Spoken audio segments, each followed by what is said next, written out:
Hey guys, in this video we'll be covering certain techniques I use to push stylization even when I'm sketching from reference. So I like to think about drawing on a spectrum.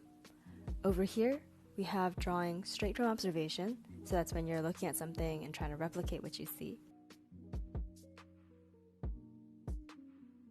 And on the other end we have designing from imagination. So this is when you're just pulling straight out of your head and drawing something that doesn't exist in real life.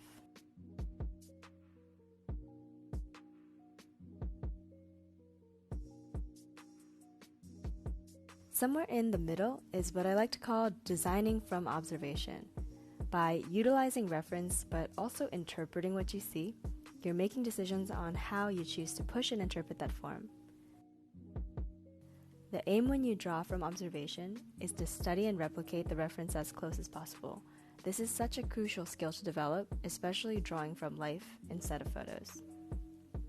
That being said, there are some common pitfalls artists can run into when drawing from observations, such as focusing on the contour or the outline instead of the overall form, flattening the image by sticking way too closely to the lighting and angle in the reference, and copying instead of studying.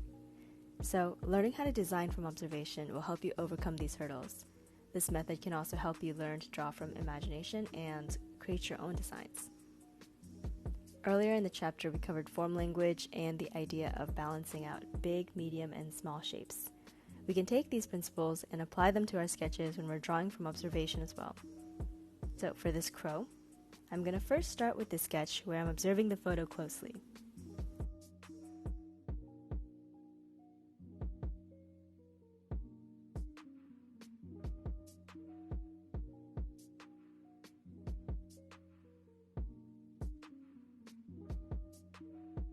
Then I'm going to start simplifying more and more, and I'm pushing the forms to emphasize the angularity, building up some more mass around the neck.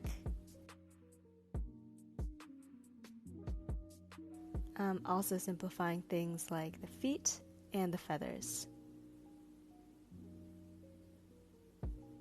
So you want to make decisions about what you decide to leave in and leave out of your sketch.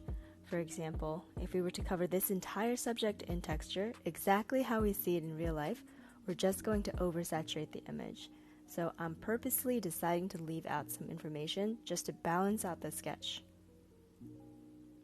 You'll notice that we can change the proportions slightly. I tend to like to draw my eyes a little bit closer to the nose just to add some character to the subjects that I draw. So even the way I choose to simplify the pupils and just leave it out of most of my sketches, that's a design choice.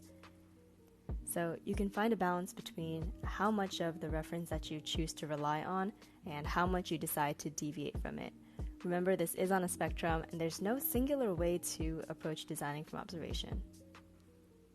So if you want to practice this exercise, take an animal that you have drawn before and then try applying this idea of designing from observation. So maybe you want to exaggerate the forms and the movement a little bit. Maybe you want to slightly change up the proportions in the face. Maybe you really want to emphasize the texture in some areas and completely take it away in others. Like I said, there's never a correct way to interpret your subject, so have fun. Alright guys, that is a wrap in our class. Thank you so much for being here. Bye guys.